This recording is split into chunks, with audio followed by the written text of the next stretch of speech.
స్థిరమైన మనసును నూతనముగా పుట్టించుము.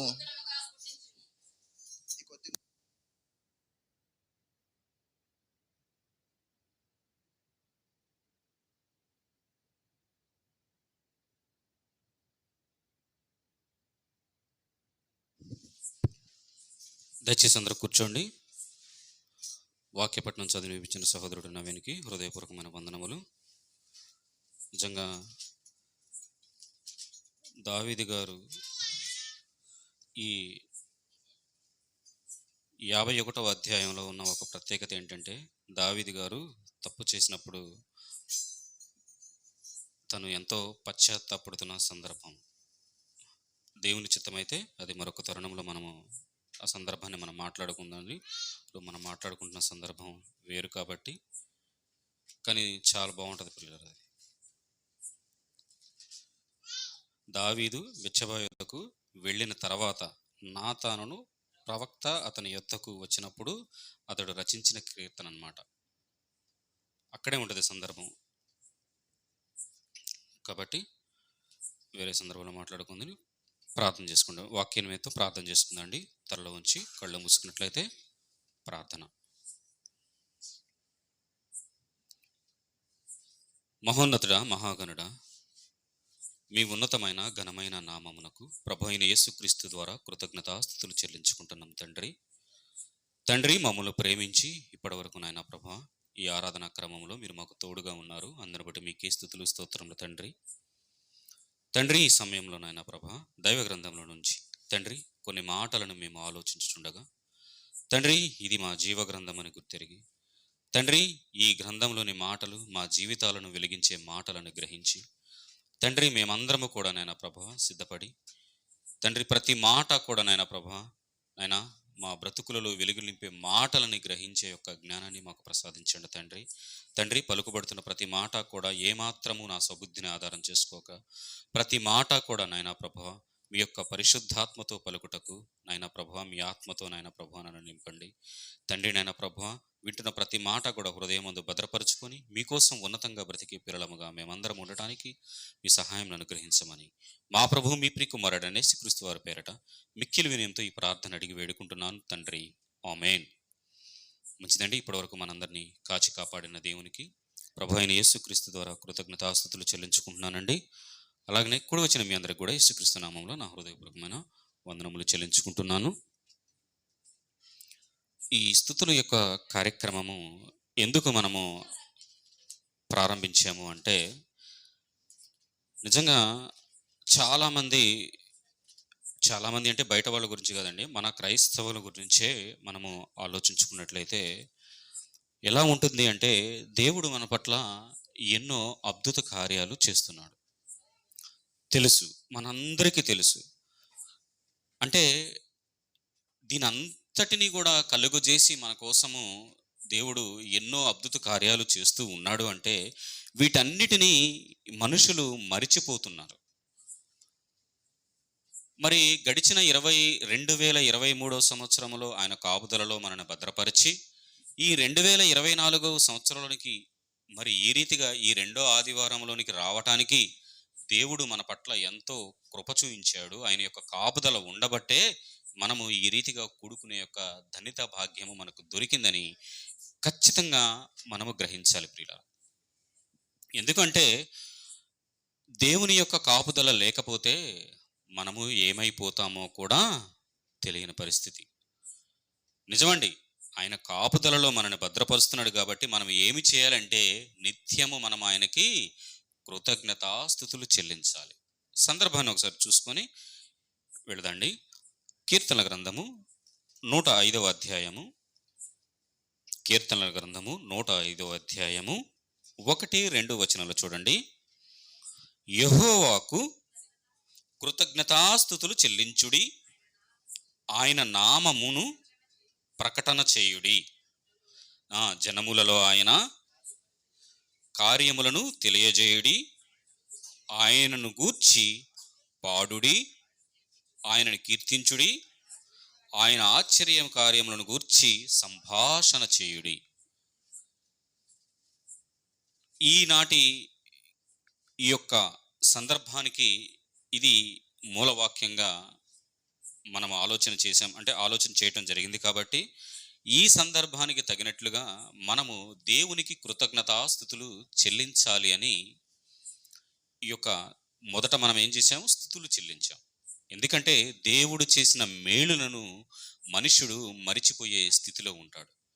కాబట్టి ఆ మేలులను మనం ఎప్పుడూ కూడా మరవకూడదని మనం ఈ యొక్క ఆరాధనా క్రమంలో దేవునికి కృతజ్ఞతాస్థుతులు కార్యక్రమము చెల్లించుకుంటున్నాం. చూడండి, యెహోవాకి కృతజ్ఞతాస్థుతులు చెల్లించుడి, ఆయన నామమును ప్రకటన చేయుడి, జనములలో ఆయన కార్యములను తెలియచేయుడి, ఆయనను గూర్చి పాడుడి, ఆయనను కీర్తించుడి, ఆయన ఆశ్చర్య కార్యములను గురించి సంభాషణ చేయుడి.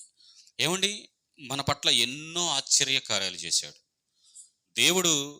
ఇన్ని చేశాడు అని చెప్పటానికి అసలు మన జీవితం సరిపోదు.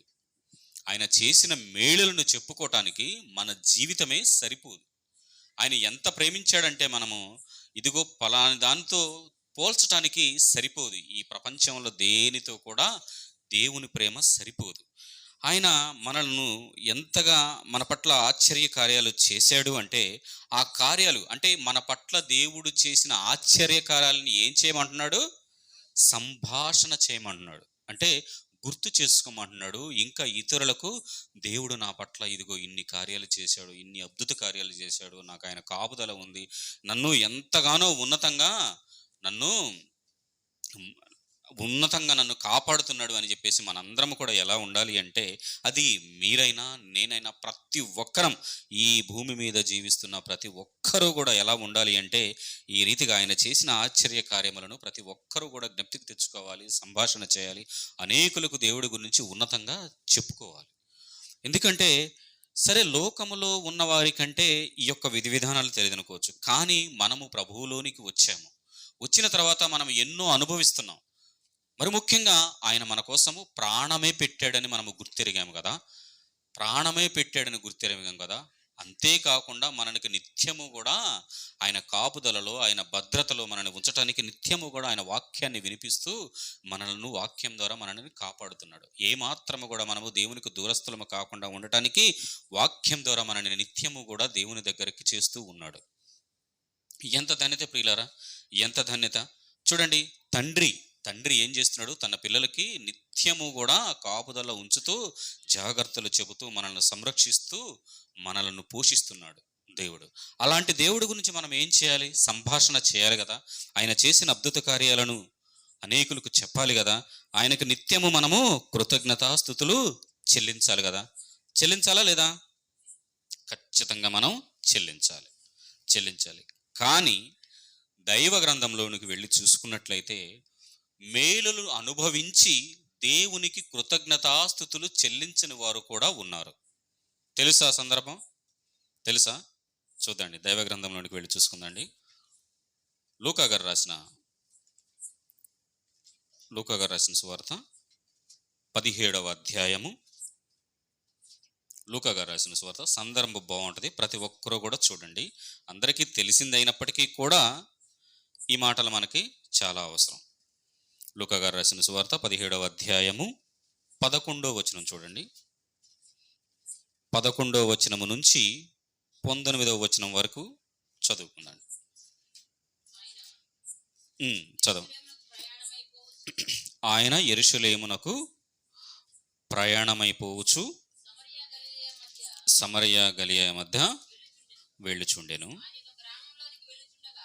ఆయన ఒక గ్రామంలోనికి వెళ్ళుచుండగా 10 మంది కుష్ఠరోగులు ఆయనకి ఎదురుగా వచ్చి దూరమున నిలిచి, యేసు ప్రభువా, మమ్మల్ని కరుణించమని కేకలు వేసిరి. చదవండి. ఆయన వారిని చూచి, మీరు వెళ్ళి మిమ్ములను యాజులకు కనపరుచుకునుడని వారితో చెప్పాను. వారు వెళ్ళుచుండగా శుద్ధులైరి. వారిలో ఒకడు తనకు స్వస్థత కలుగుట చూచి గొప్ప శబ్దముతో దేవునిని మహిమపరచుచు తిరిగి వచ్చి ఆయనకు కృతజ్ఞతాస్తుతులు చెల్లించుచు ఆయన పాదముల యొద్ద సాగిలపడెను. వాడు చూడండి సమరయుడు. అందుకు యేసు 10 మంది శుద్ధులైరి కారా, ఆ తమ్ముండుగురు ఎక్కడ, ఆ అన్యుడు తప్ప దేవుని మహిమపరచుటకు తిరిగి వచ్చిన వాడెవడను అగపడలేదా అని చెప్పాను. చూడండి, నీవు లేచి పొమ్ము, నీ విశ్వాసము నిన్ను స్వస్థపరిచినని అతనితో చెప్పాను. చాలండి. ఏమర్థమైంది మనకి ఈ సందర్భంలో? 10 మంది స్వస్థత పడ్డారు. ఫస్ట్ ఆ 10 మంది స్థితి ఎలా ఉంది? కుష్ఠరోగులు ఆయనని ఎలా కేకలు పెడుతూ ఏమన్నారు వాళ్ళు? అది పోవాలని. మళ్ళీ ఒకసారి ఆ 11 చూడండి. ఆయన యెరూషలేమునకు ప్రయాణమైపోవచ్చు సమరయ గలీల మధ్యగా వెళ్ళుచుండెను. ఆయన యొక్క గ్రామంలోనికి వెళ్ళుచుండగా 10 మంది కుష్ఠరోగులు ఆయన ఎదురుగా వచ్చి దూరమున నిలిచి, కుష్ఠరోగులు కదండి, అప్పుడు ఊరు బయటన వారిని ఉంచేవారు. వారు దూరముగా నిలిచి, యేసు ప్రభువా మమ్ము కరుణింపమని కేకలు వేశారు. అప్పుడు ఆ యొక్క వ్యాధితో ఉన్నారు, వారికి స్వస్థత కావాలని ఏం చేశారంటే కేకలు వేశారు. ఆయన వారిని చూచి, మీరు వెళ్ళి మిమ్ములను యాజకులకు కనపరచుకోండి వారితో చెప్పాను. వారు వెళ్ళుచుండగా శుద్ధులయ్యారు కదా. శుద్ధులైన తర్వాత ఏం జరిగిందో చూడండి. వారిలో ఒకడు స్వస్థత కలుగుట చూచి గొప్ప శబ్దంతో దేవునిని మహిమపరచుచు తిరిగి వచ్చి ఆయనకు కృతజ్ఞతాస్తుతులు చెల్లించుచు ఆయన పాదముల యొద్ద సాగిలపడ్డాడు. ఏమండి, 10 మంది రావాలా, ఒక్కడు రావాలా? ఇప్పుడు అందరూ శుద్ధులయ్యారు. శుద్ధులైనప్పుడు కానీ ఒక్కతను వచ్చాడు, అతను కూడా సమరయుడు, అతను అన్యుడు. అతను వచ్చి దేవుని దగ్గరకు వచ్చి సాగిలపడి స్తుతులు చెల్లిస్తున్నాడు. చూడండి, ఇప్పుడు మనము కూడా ఎలా ఉండాలి అంటే, ఆ ఒక్కడు ఏ రీతిగా అయితే స్వస్థత పొంది దేవునికి కృతజ్ఞతాస్తుతులు చెల్లించాలని చూడండి, ఆ విశ్వాసంతో దేవుని దగ్గరకు వచ్చి సాగిలపడి ఆయనకి స్తుతులు చెల్లిస్తున్నాడు. చూడండి, ప్రపంచవ్యాప్తంగా కూడా మనము చూసుకున్నట్లయితే మనందరము కూడా రోగులమే. ఏ రోగులము? పాపమనే రోగముతో నిండిపోయి ఉన్నాం మనం. ఈ రోగముతో ఉన్నవారిని ప్రభువైన యేసుక్రీస్తు వారు ఆయన రక్తం ద్వారా మనలందరినీ ఏం చేశాడు? శుద్ధి చేశాడు. శుద్ధి చేసినప్పుడు మనందరము కూడా దేవునికి నిత్యము కృతజ్ఞతాస్తుతులు చెల్లించాలి. అంతే కదా. ఇప్పుడు ఆ ఒక్క వ్యక్తి వచ్చి ఏ రీతిగా అయితే ఆ పరిశుడు సమరయుడు ఏ రీతిగా అయితే దేవునికి కృతజ్ఞతాస్తుతులు చెల్లించాడో, మనము కూడా శుద్ధులయ్యాము కదా. మనము కూడా ఈ యొక్క పాపపు జీవితము పోవాలి అంటే ప్రభువైన యేసుక్రీస్తు వారి ద్వారా మాత్రమే పోతుందని మనము గుర్తెరిగి దేవునిలోనికి వచ్చాము. వచ్చిన తర్వాత మనము ఎలా ఉండాలి అంటే ఆ రీతిగా దేవునికి కృతజ్ఞతాస్తుతులు చెల్లించాలి. చూడండి, అసలు దేవుని నుంచి మేలు పొంది ఆ కుష్టి రోగం, అంతకుముందు ఎన్నో సంవత్సరాల నుంచి వారు ఆ వ్యాధి నుంచి బాధపడుతున్నారు కదా. కానీ దేవుడు స్వస్థతనిచ్చాడు. వారు దేవుణ్ణి అడిగారు, వేడుకున్నారు, కానీ దేవుడు వారిని శుద్ధులు కమ్మనగానే అయ్యారు. మరి ఏం చేశారో చూడండి. వారిలో 10 మంది స్వస్థత పొంది 10 మంది తిరిగి వచ్చి కృతజ్ఞతాస్తుతులు చెల్లించారు కదా. నిజంగా అండి, సమాజంలో కూడా చాలా మంది దేవుని నుంచి మేలులు పొందుతున్నారు, ఆయన ఇచ్చినవన్నీ అనుభవిస్తున్నారు, కానీ ఆయనకి కృతజ్ఞతాస్తుతులు చెల్లించే విషయంలో వెనకబడిపోతున్నారు. మంచిది, దేవుడు ఇస్తున్న ఆశీర్వాదాలను పొందుకోవటం మంచిది. నిజంగా ఆయన మనల్ని ప్రేమించి మనల్ని ఎన్నో గొప్ప గొప్ప కార్యాలు మన పట్ల చేస్తూ, మనకి ఆయన యొక్క కాపుదల, ఆయన భద్రత ఉంచుతూ, మనకి ఏదైనా సమస్య వచ్చినా కానీ దాని నుంచి విడుదల కలిగిస్తున్నాడు దేవుడు. కలిగిస్తున్నప్పుడు మనం ఎలా ఉండాలంటే నిత్యము ఆయనకి కృతజ్ఞతాస్తుతులు చెల్లించాలి. ఏం చేశాడంట? సాగిలపడి దేవునికి కృతజ్ఞతాస్తుతులు చెల్లిస్తున్నాడు. ఈ దినమున అసలు మనందరము కూడా ఇంట్లో దేవునికి సాగిలపడి మనం ప్రార్థన చేస్తున్నామా అంటే, మనం కాదండి, మన సమాజంలో చూసుకుంటున్న పరిస్థితులు, జస్ట్ ఆదివారముగా వెళ్ళి రావటము, అంతేగాని ఏమాత్రము కూడా మనం ఎలా ఉండాలంటే నిత్యము కృతజ్ఞతాస్థుతులు చెల్లించే విధంగా ఉండాలి ప్రియులారా. నిజంగా ఇంత కాపుదల ఆయన ఉంచి మనల్ని భద్రపరుస్తున్నాడని ఆలోచన లేకోకుండా ఈ మాయలోకంలో మనము మరిచిపోతున్నాం ప్రభువుని మహిమపరచాల్సిన స్థితిలో మనం ఉన్నాము. నిజంగా మనము గొప్ప స్థితిలో మనం ఉన్నాం తెలుసా. అసలుకి ఈ ఇంత ఉన్నతమైన స్థితిని పొందుకున్నామంటే నిజంగా దేవుని యొక్క చిత్తంలో మనం ఉన్నాము. ఇది ఎంత ధన్యకరమైన జీవితమో తెలుసా. ఇది అసలు దీన్ని వివరించటము సాధ్యము కాదు. ఎంత ధన్యకరం అంటే ఆనాడు ఈ యొక్క ధన్యకరమైన జీవితానికి వెళ్ళి మనము ఆ లోకానికి వెళ్ళినప్పుడు మనకు అర్థమవుతుంది. ఆహా, నిజంగా దేవుడు మా పట్ల ఎంత ప్రేమ చూపించాడు అని. నిజం ప్రియులారా, మనం ఎలా ఉండాలి అంటే దేవునికి ఎప్పుడూ కూడా మనము స్తుతులు చెల్లించాలి. చూడండి, నిజంగా ఎంత బాధాకరమైన విషయం. వారు ఎంతో వేదన పడ్డారు, వారు అడిగారు, దేవుడు స్వస్థతనిచ్చాడు. ఇచ్చినప్పుడు కృతజ్ఞతాస్థుతులు చెల్లించే ఆలోచన లేకుండా పోయిందంటే నిజంగా ఎంత బాధ అండి. చూడండి, ఒక అన్యుడు వచ్చి సాగిలపడి ఆయనకి స్తుతులు చెల్లిస్తున్నాడు. నిజమండి, ఈనాడు క్రైస్తవ్యంలో కూడా నిజంగా క్రైస్తవులని చెప్పుకుంటున్న వారు అలా వెనకబడి ఉండటం చాలా బాధాకర విషయం. ఇంకొక సందర్భాన్ని కూడా చూసుకుందండి. ఇదే లూకా గారు రాసిన సువార్త 10వ అధ్యాయము 18వ అధ్యాయము 10వ వచనం నుంచి 14 వరకు చదువుకుందండి. లూకా గారు రాసిన సువార్త 18వ అధ్యాయము 10 నుంచి 14 వరకు చదువుకుందాం. చూడండి, ప్రార్థన చేయుటకై 2 మనుషులు దేవాలయంకి వెళ్ళిరి. వారిలో ఒకడు పరిసయ్యుడు, ఒకడు సుంకరి. పరిసయ్యుడు నిలవబడి, దేవా, నేను చోరులను, అన్యాయస్తులను, వ్యభిచారులనైనా, చూడండి, ఇతరుల మనుషుల వలనైనను ఈ సుంకరి వలనైనను ఉండనందుకు నీకు కృతజ్ఞతాస్తుతులు చెల్లించుచున్నానని ఒక అతను అన్నాడు. చదవండి.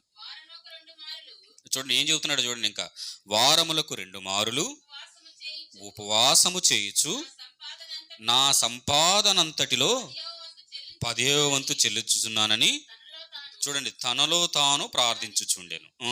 అయితే సుంకరి, చూడండి, దేవుడు తెలియని అతను, అయితే సుంకరి దూరముగా నిలవబడి, చూడండి, ఆకాశము వైపు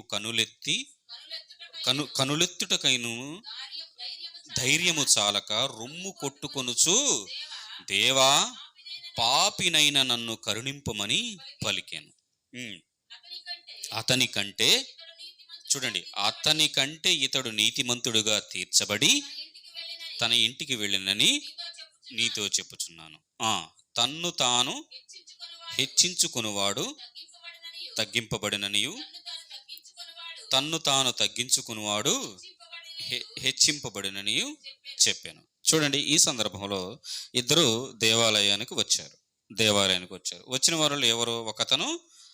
ఒకతనేమో సుంకరి, ఒకతనేమో పరిసయ్యుడు ప్రార్థన ఎలా ఉందో చూడండి. అతను ఏమంటున్నాడు? నేను సంపాదించిన దాంట్లో నీకు 10వ వంతు ఇస్తున్నాను అని చెప్పేసి చెబుతున్నాడు. ఇంకా నీ పేరట నేను ఎన్నో కార్యాలు చేశాను అని చెప్పేసి చెబుతున్నాడు. అయితే ఇక్కడ గమనించండి, అతనిలో చెబుతూ ఏమంటున్నాడు? ఇక్కడ ఏమంటున్నాడు చూడండి, ఈ సుంకర వలనైనను ఉండనందుకు నీకు కృతజ్ఞతాస్థుతులు చూడండి, అసలు అక్కడ చూడండి, అంటే కొద్దిగా అతను తక్కువ వాడు వలె ఉండనందుకు కృతజ్ఞతాస్థుతులు చెల్లిస్తున్నాడంట దేవుడికి. ఏమండి, ఎంత పరిచర్య చేశాడు, ఇంత 10వ భాగాలు ఇచ్చానని చెబుతున్నాడు. కానీ చూడండి ఎక్కడ పోయింది? ఒక మనిషిని తక్కువ చేసి మాట్లాడుతున్నాడు. సమాజంలో కూడా చూడండి, సరే, సమాజంలో కుల వివక్ష అనేది మనకు కనపడుతూ ఉంటుంది. తక్కువ కులం వారిని తక్కువగా చూస్తారు. కొంతమంది అయితే ఈ తక్కువ కులంలో పుట్టకపోవటం అదృష్టం అంటారు. ఇప్పుడు దేవుని దృష్టిలో అందరూ సమానులే, అందరూ ఒకటే, అందరూ ఆయన పిల్లలే అని దేవుని యొక్క ఉద్దేశం. కానీ ఈ మనుషుల యొక్క పద్ధతులు, యొక్క ఆచారాలు, వీరి యొక్క విధి విధానాలను బట్టి ఏవో పెట్టారు కానండి ఈ కులాలు, ఈ మతాలు అనేవి. కానీ దేవుని యొక్క ఉద్దేశం ఏంటి? మనందరము సమానులము. అసలు ఒక క్రైస్తవుడని ఉన్న వ్యక్తి ఎలా ఉండాలి? అందరినీ సమానంగా చూడాలి. ఈ పరిసయ్యుడు ఆయన పరిచర్య చేస్తున్నాను గొప్పగా చెప్పుకుంటున్నాడు. ఇప్పుడు మనము ఎన్నో కార్యక్రమాలు చేస్తున్నామండి. ఎన్నో కార్యక్రమాలు చేస్తూ మనము చెప్పుకోవటము గొప్ప విషయం కాదు. మనము దేవుని దృష్టిలో గొప్పగా ఉండాలి. దేవుడు మనలను మెచ్చాలి. ఆయన చేసిన పనిని ఎవరు మెచ్చుకుంటున్నారు? ఆయనే మెచ్చుకుంటున్నాడు. ఇక్కడ సమస్య ఏంటంటే నేను ఇంత చేస్తున్నాను అంత చేస్తున్నాను అని చెప్పేసి ఆయన గొప్పగా చెప్పుకుంటున్నాడు. కానీ సుంకరి ఏమంటున్నాడు చూడండి, ఒకసారి చదవండి సందర్భం. అయితే సుంకరి చూడండి, దూరముగా నిలుచుండి ఆకాశం వైపు కన్నులెత్తి చూచుటకైనను ధైర్యం చాలక. ఏమండి, దేవుడు వైపు చూడటానికి కూడా తనకి ధైర్యం చాలట్లేదు. ఏమండి, మనము బాప్తిసం తీసుకునే కొత్తలలో మనకి ఎలా ఉంటుంది? కొత్తగా దేవునిలోకి వచ్చే ప్రారంభ టైంలో ఎలా ఉంటుంది? అసలు వణికిపోతాం, భయపడతాం. అమ్మో వాక్యము, అయ్యో ప్రార్థన అని చెప్పేసి వణికిపోతాం. ఎంత భయంగా ఉంటుందంటే అసలు చూసే వాళ్ళకి ఎంతో భక్తి పరుల్లాగా కనిపిస్తూ ఉంటాం. కానీ గడిచే కొందికి ఎలా ఉంటుందంటే దేవునిని కొన్ని విషయాలలో నిర్లక్ష్య పెట్టే విధంగా ఉంటుంది ప్రియులారా. దయచేసి అలా ఎప్పుడు కూడా ఉండకూడదు. ఏ క్రైస్తవుడు కూడా అలా ఉండకూడదు. ఎందుకంటే మన ప్రారంభము అనేది మన భక్తి జీవితానికి చాలా ప్రాముఖ్యం ప్రియులారా. మనము ఎంత ఎదిగినా, ఎన్ని పాటలు నేర్చుకున్నా, ఎంత వాక్యం చెప్పగలిగినా, ఎంత ఉన్నతమైన జ్ఞానయుక్తమైన సంగతులు తెలుసుకున్నా, మన ప్రారంభ స్థితి అనేది ఎట్టి పరిస్థితుల్లో కూడా మర్చిపోకూడదు. ప్రారంభ స్థితి అనేది చాలా ప్రాముఖ్యం. ఆయన ఏం చేస్తున్నాడు చూడండి, శంకరి కన్నులెత్తి దూరముగా నిలుచుకొని ఆకాశం వైపు చూసి నన్ను కరుణింపమని పలికాను. అతని కంటే ఇతడు నీతిమంతుడిగా తీర్చబడింది. ఈ యొక్క భయము, భక్తి దేవుని దృష్టిలో ఏమైంది? దేవునిని ఉన్నతంగా మహిమపరిచినట్లుగా దేవుడు అతనిని ఏం చేశాడు? అంగీకరించాడు. నీతిమంతులుగా తీర్చబడి తన ఇంటికి వెళ్ళినని మీతో చెప్పుచున్నాను. చూడండి, ఇక్కడేమో పరిసయ్యుడు హెచ్చించుకున్నాడు. తన్ను తాను హెచ్చించుకునివాడు తగ్గింపబడిననియు, తన్ను తాను తగ్గించుకునివాడు హెచ్చింపబడిననియు చెప్పాను. ఎప్పుడైనా సరే తగ్గింపు స్వభావంతో ఉంటే దేవుడు మనలను హెచ్చిస్తాడు.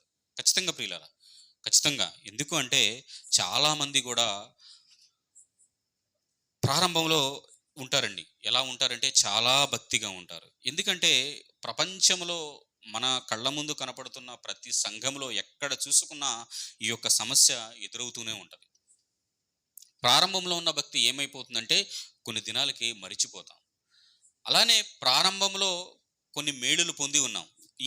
ఇప్పుడు అసలు ఒక విధంగా చెప్పాలంటే మనం దినదినము ప్రభు దగ్గర ఎన్నో మేలులు పొందుతూ ఉన్నాం. అవునండి, ఈ దినము మనం జీవము కలిగి ఉన్నామంటే ఆయన దయా కాపుదల, ఆయన కనికరించబట్టే మనము ఈ రీతిగా జీవము కలిగి ఈ రీతిగా ఆయన సన్నిధిలో కూడుకొని ఆయనని ఆరాధించే యొక్క భాగ్యాన్ని మనకు అనుగ్రహించాడు. దేవుడు మన పిల్లల పట్ల కాపుదలుంచుతున్నాడు. మనకు కావాల్సిన ఆహారాన్ని సమకూరుస్తున్నాడు. మన యొక్క అవయవాలన్నీ కూడా చక్కగా పనిచేసేలాగా మరి దేవుడు చక్కని ఆరోగ్యాన్ని ఇస్తున్నాడు. ఇవన్నీ కూడా కలుగు చేస్తున్నప్పుడు కృతజ్ఞతాభావం కలిగి ఖచ్చితంగా ఉండాలి ప్రియులారా, మనం ఉండాలి. చూడండి, ఆ 10 మంది పరిస్థితి చూడండి. 10 మందిలో 9 మంది ఏమండి, కనీసం 5గురన్నా ఆలోచించారా? చూడండి, ఒక్కడ ఆలోచించాడండి. అలాగనే ప్రభు అయిన యేసుక్రీస్తు వారు మన కోసం ప్రాణం పెట్టాడని మన అందరము కూడా ఏం చేయాలంటే సంఘములో నిత్యము ఆయనకి కృతజ్ఞతాస్తుతులు చెల్లించాడు. ఎవరి వలె అంటే ఆ ఒక్కని వలె మనము ఖచ్చితంగా ఉండాలి. ఎందుకంటే మనము శుద్ధులమయ్యాం. నిజమండి, పూర్వపు స్థితిలో మనము ఇష్టం వచ్చినట్టు మాట్లాడేవాళ్ళము, ఇష్టం వచ్చినట్లు ఉండేది మన ప్రవర్తన. అవన్నీ కూడా గుర్తు చేసుకుంటే మన మీద మనకే ఏమనిపిస్తుంది? బచ్చి నేను అప్పుడు అలా ఉన్నానా అని చెప్పేసి మన మీద మనకే ఏమనిపిస్తుంది అంటే చీ అనిపిస్తుంది. కానీ నిజంగా ఈ వాక్యం ద్వారా మనం ఏమయ్యాము? నిజంగా మన కుటుంబాలను కట్టుకోగలుగుతున్నాం. ఉంటాయి ఇబ్బందులు, శోధనలు ఉంటాయి. కానీ వాటన్నిటిని కూడా జయించడానికి దేవుడు మనకి చక్కని కాపుదలను అనుగ్రహిస్తున్నాడు. మనని ఎన్నో విధాలుగా కాచి కాపాడుతున్నాడు. అలాంటి దేవునికి మనం ఎలా ఉండాలంటే నిత్యము ఆయనని మహిమపరుస్తూ ఉండాలి. యోహాను గారు రాసిన మొదటి పత్రిక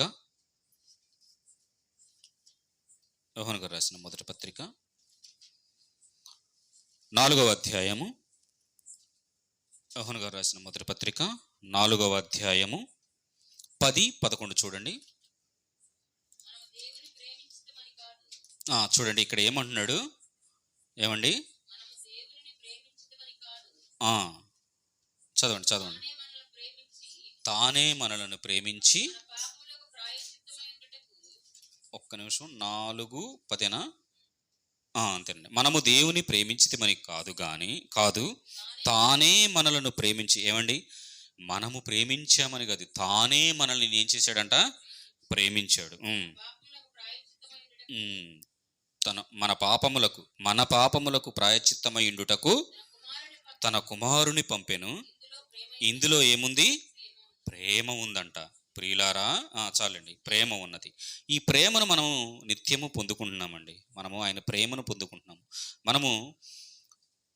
మనము దేవుని ప్రేమించితిమని కాదు, కానీ తానే మనలను ప్రేమించాడు. చూడండి, తానే మనల్ని ప్రేమించాడంట. మనము పాపులమై ఉండగానే మనలను ప్రేమించాడు. తన కుమారుణ్ణి ఆ యొక్క పరిశుద్ధమైన రక్తంతో మనల్ని ఏం చేశాడు? శుద్ధిని చేశాడు. మనము శుద్ధులమైన తర్వాత, అంటే నేను చెప్పాలనుకుంటున్న విషయం ఏంటంటే, మనము ఎన్నో మేలులు పొందుతున్నాం, మేలులు పొందేశాం. నిజంగా చెప్పాలంటే ఈ యొక్క రక్షణ భాగ్యము దొరకటమే నిజంగా ధన్యకరమైన జీవితం. ఈ పాపమనే ఈ రోగము పోవాలంటే ఒకే ఒక్కటి, ఏంటది? యేసుక్రీస్తు వారి రక్తము. ఈ రక్తం ద్వారా మనం ఏమయ్యాము? శుద్ధులమైన తర్వాత మనము దేవునికి కృతజ్ఞతాస్తుతులు చెల్లించాలి. ఎట్టి పరిస్థితుల్లో కూడా మనము నిర్లక్ష్యం చేయకూడదు ప్రియులారా, నిర్లక్ష్యం చేశాము అంటే, ఆ 9 మంది ఏ రీతిగా ఉన్నారో, ఏ జాబితాలో ఉన్నారో, అలాగనే దేవుని పట్ల కృతజ్ఞతాభావం లేకోకుండా ఉంటే మన పరిస్థితి కూడా అలాగనే ఉంటుంది ప్రియులారా. పరిశీలించుకోవాలి మనం ఖచ్చితంగా. మనము ఆ ఒక్కని వలె ఉన్నామా? విశ్వాసం కలిగి ఆ ఒక్కని వలె మనము దేవునిని మహింపరుస్తున్నామా? చూడండి, అసలు మనం నిత్యము అసలు ఎన్నో ఉన్నతమైన సంగతులు మనము తెలుసుకుంటూ ఉన్నాం, దైవ గ్రంథంలో నుంచి తెలుసుకున్నప్పుడు నిజంగా మనం ఇంకా ఉన్నతంగా దేవుని మహిమపరచాలి. అంతేగాని ఆ పరిసయ్యుని వలె అతిశయించకూడదు. నేను ఇంత చేస్తున్నాను, అంత చేస్తున్నాను మనం చెప్పుకోకూడదు. మన ప్రారంభ స్థితి చాలా ప్రాముఖ్యం. మనం ఎంత భక్తిగా ఉంటామో అది దేవునికి ప్రారంభంలో నిజంగా మన యొక్క భక్తిని చూసి ఆయన మనకు రక్షణ భాగ్యాన్ని అనుగ్రహించాడు. అలాంటి స్థితి తెలుసుకోవాలి, జ్ఞానయుక్తమైన సంగతులు తెలుసుకోవాలి, బలపడాలి, చక్కగా పాటలు పాడాలి, చక్కగా వాక్యం చెప్పాలి, అనేకులకు ఇంకా బలపరచాలి మనం. కానీ చేస్తూ కూడా మన స్థితిని మనము మర్చిపోకూడదు. దేవునిలో భక్తి జీవితం అనేది గడుపుతూ మనము ఉన్నతంగా ఎదిగే పిల్లలుగా ఉండాలి. మన కుటుంబంలో వాళ్ళని రక్షించుకోవాలి. నేను పదే చెప్తూ ఉంటాను, ఒకరోజు కాకపోతే ఒకరోజు మారుతారు ఖచ్చితంగా, కానీ మనకంటూ ఒక నిరీక్షణ ఉండాలి, విశ్వాసం ఉండాలి. ఈ విశ్వాసం అనేది చాలా ప్రాముఖ్యం. ఈ విశ్వాస జీవితం అనేది లేకోకుండా మనము దేవునిలోనికి ముందుకు వెళ్ళలేం. వారి గురించి ప్రార్థన చేయాలి. ఏంటి నాకు ఈ శోధన అని చెప్పేసి విసుక్కోకూడదు, బాధపడకూడదు, దేవునికి దూరం అవ్వకూడదు. మనము నిత్యము కూడా అంటుకట్టుకునే ఉండాలి ప్రియులారా. ఎవరి స్థాయికి తగ్గట్టు ఏదో ఒక సమస్య పెడుతూనే ఉంటాడు, ఏదో ఒక సమస్య దుష్టుడు పెడుతూనే ఉంటాడు. కానీ దేవుడు మనలను దాని నుంచి విడుదల అనుగ్రహిస్తూ ఉంటాడు. మనకు మించింది కూడా ఎట్టి పరిస్థితుల్లో మనకు మించిన మనము విపరీతమైన బాధలు పడుతూ ఉంటుంటే మన తండ్రి చూస్తూ ఉండడు. మనకు నిత్యము కూడా ఆయన మనల్ని కనురెప్పవలే ఆయన మనల్ని కాచి కాపాడుతూ ఉన్నాడు ఆయన రెక్కల కింద. కానీ మనము ఈ విషయాన్ని మనము ఎందుకు నిర్లక్ష్య పెడుతున్నాము అంటే, మన పరిస్థితులను బట్టి ఒక్కొక్కసారి మనం ఏమవుతూ ఉంటామంటే నిరుత్సాహపడుతూ ఉంటాం. అందుకే అంటున్నాడు కదా, ఏమంటున్నాడు? మనము ప్రేమించితమని కాదు, మనము దేవుణ్ణి ప్రేమించామా? కాదు, మనము ప్రేమించటం, ఆయనని ప్రేమించాలని మనకు తెలియకపోయినా ముందుగానే ఏం చేశాడు? తానే మనల్ని ప్రేమించాడు. చూడండి ఎంత ప్రేమ! ఈ ప్రేమ ఎవరైనా చూపగలరా? మనము ఎవరెవరి కోసమో ఎన్నెన్నో త్యాగాలు చేస్తాం, కానీ దేవుని గురించి మనము ఏమైనా చేస్తున్నామా? ఏం చేయమంటున్నాడు? మన యొక్క విధానాన్ని అంతా కూడా చక్కగా దేవునికి నచ్చే విధంగా ఉంచుకుంటూ మనం అనేకులను బలపరచాలి. నిజంగా ఇటు రీతిగా మనము బలపరుస్తూ అనేకులను నిలబెట్టాలి ప్రియులారా. నిలబెట్టకపోతే మాత్రం మన యొక్క స్థితి ఎలా ఉంటుందంటే చాలా నష్టపోతాం మనకు తెలియకుండా. మొదటి దినవృత్తాంతముల గ్రంథం, మొదటి దినవృత్తాంతములు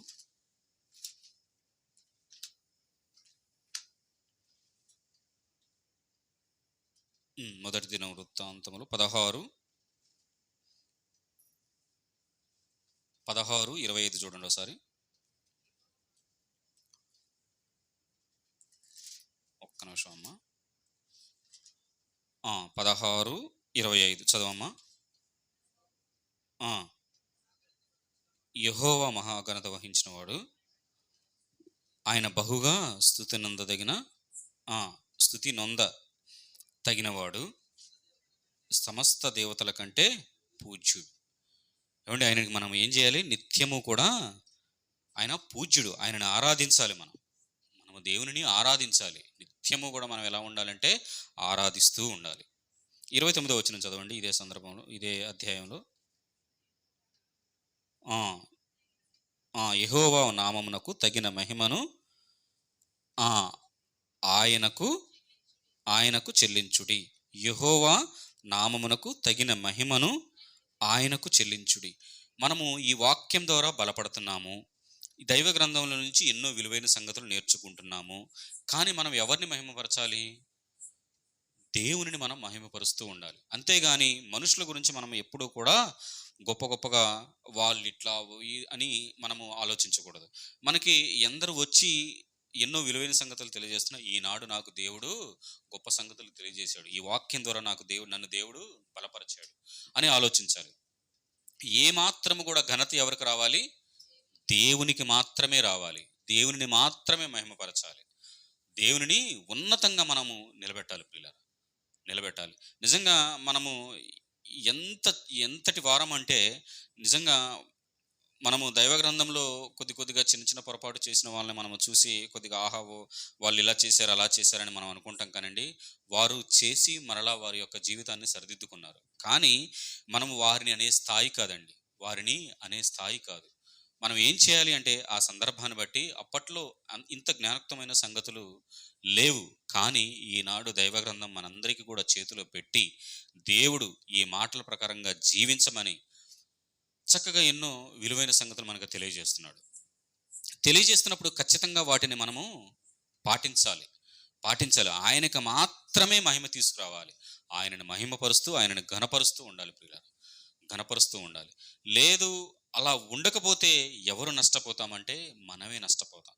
దేవుడు మన పట్ల ఇంత ప్రేమించి, ఇంత సృష్టిని కలుగజేసి, ఆయన కుమారుడైన యేసుక్రీస్తు వారిని మన కోసం బలిచ్చి ఇంత త్యాగం చేస్తే, పాపపు రోగముతో ఉన్న మనలను ఆ పవిత్ర రక్తముతో శుద్ధులుగా చేస్తే, శుద్ధులమైన తర్వాత మనం కృతజ్ఞతా భావం లేకోకుండా, ఈ విలువైన సంగతులతో బలపడకోకుండా మనము ఉన్నాము అంటే, మన స్థితి మనకు తెలియకోకుండా మనల్ని మనమే మోసపుచ్చుకుంటున్నట్లు. నేను నిత్యము ఒక విషయం చెప్తూ ఉంటాను. మనమే ఏం చేయాలి అంటే సరి చేసుకోవాలి. మనం ఏం చేయాలి? మనలను మనమే సరి చేసుకోవాలి. ఖచ్చితంగా నాలో ఏమి లోపముందో నాకు తెలుసండి, మీలో ఏమి లోపముందో ఖచ్చితంగా మీకు తెలుసు.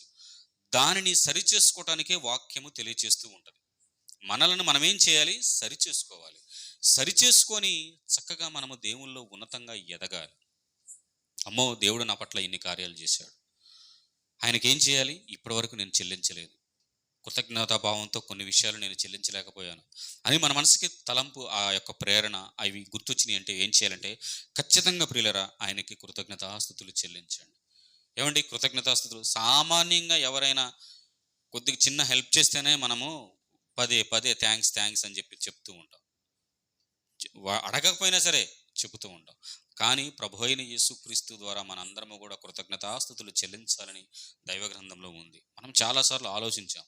అంటే నేను ఎందుకు ఈ యొక్క విషయాలను చెబుతూ ఇలా కృతజ్ఞతాస్తుతులు మనము చెల్లించాలి అని ఈ రీతిగా చెబుతున్నానంటే, ఈ యొక్క కృతజ్ఞతాభావం కలిగి మనం ఉంటే దేవునికి వ్యతిరేకంగా ఏది కూడా చేయటానికి మనం సాహసం చేయమండి.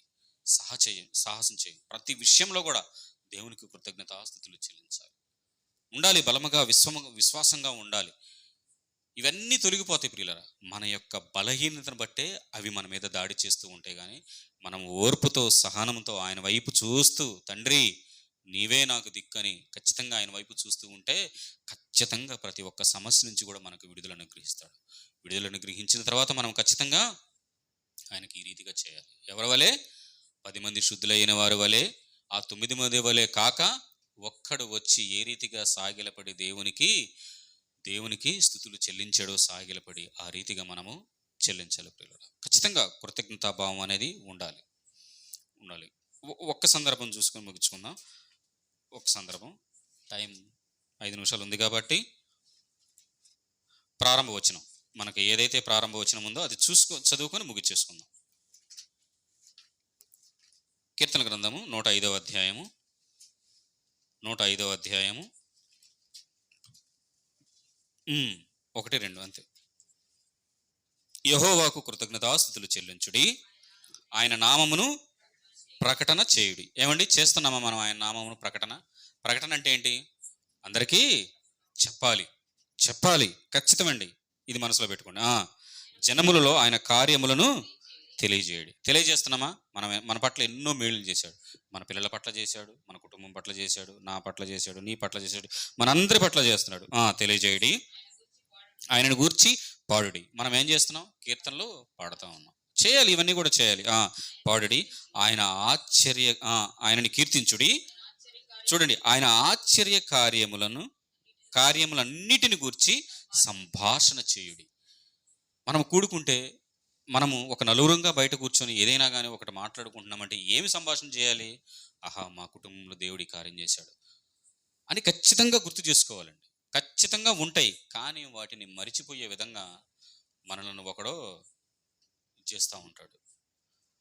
కానీ ప్రియులరా, దయచేసి ఏ ఒక్కరము కూడా అలా ఉండొద్దు. ఆయన చేసిన ఆశ్చర్య కార్యములన్నిటిని గురించి సంభాషణ అనేది ఖచ్చితంగా మన కుటుంబాలలో ఉండాలి, మన సహవాసంలో ఉండాలి, మన సంఘంలో ఉండాలి. అందరిలో కూడా మనము ఈ యొక్క సంభాషణ చేసే విధంగా ఉండాలి. ప్రతి ఒక్కటి ఆయన చేస్తేనే మేలు మనకు జరిగేది. కాబట్టి ఏది జరిగినా కానీ నా దేవుడు నాకు మేలు చేసి ఆయన కాపుదలలో నన్ను భద్రపరిచాడని బలమైన విశ్వాసంతో ప్రతి ఒక్కరూ ఉంటూ ఆయనకు నిత్యము కృతజ్ఞతాస్తుతులు చెల్లించే వారంగా ఉండాలని కోరుకుంటూ ఈ కొద్ది నా మాటలు ముగిస్తున్నాను. ప్రార్థన చేసుకుందండి. సర్వశక్తిమంతుడా, సర్వాధికారి, సకల ఆశీర్వాదాలకి కారణభూతుడైన మా ప్రియ పరలోకపు కన్న తండ్రి, నాయనా తండ్రి, మీ నుంచి మేలులైతే పొందుతున్నారు కానీ తండ్రి, మీకు కృతజ్ఞతాస్తుతులు చెల్లించే విషయంలో ఎందరో నిర్లక్ష్యంగా ఉంటున్నారు తండ్రి నాయన ప్రభా. మరి అట్ట రీతిగా మేము ఉండకూడదని నాయన ప్రభా మాకు ఈ విలువైన సంగతులు నాయన ప్రభా తెలియచేస్తూ నాయన ప్రభా మాకు నేర్పిస్తున్న విధానాన్ని బట్టి మీకే స్తుతులు స్తోత్రంలో తండ్రి. అవును తండ్రి నాయన ప్రభా, శుద్ధులు అవ్వటానికి మాత్రం 10 మంది అయ్యారు, కానీ ఒక్కరు మాత్రమే నాయన ప్రభా విశ్వాసము కలిగి మీకు కృతజ్ఞతాస్తుతులు చెల్లించారు తండ్రి. ఆ 9 మంది వలె మేము అలా ఉండక నైనా ప్రభా, ఈ ఒక్కడు ఏ విధముగానైతే నైనా ప్రభా విశ్వాసము కలిగి నైనా ప్రభా ధన్యకరమైన జీవితాన్ని పొందుకున్నాడు, అటు రీతిగా నైనా ప్రభా మేమందరము కూడా ఉన్నతంగా మిమ్మల్ని మహిమపరుస్తూ నైనా ప్రభా మీరు మా పట్ల చేసిన ఆశ్చర్య కార్యములు నైనా ప్రభా మేమందరం కూడా సంభాషణ చేసుకుంటూ నైనా ప్రభా మీలో ఉన్నతంగా ఎదిగే పిల్లలుగా ఉండటానికి కృపను అనుగ్రహించమని మా ప్రభు మీ ప్రియకుమారుడని యేసుక్రీస్తు వారి పేరట మిక్కిలి వినయంతో ప్రార్థిస్తున్నాం పరమ తండ్రి. ఆమేన్. మంచిదండి. ఈ సమయంలో ప్రభు అయిన యేసుక్రీస్తు వారి శరీరానికి సాదృశ్యమైన రొట్టెయు ఆయన రక్తానికి సాదృశ్యమైన ద్రాక్షరసం మన మధ్యకు వస్తుంది. ప్రతి ఒక్కరూ కూడా ప్రార్థనాపూర్వకంగా ఉండండి. ఏ ఒక్కరూ కూడా అనాలోచనగా ఉండొద్దు, ప్రార్థనాపూర్వకంగా ఉండండి.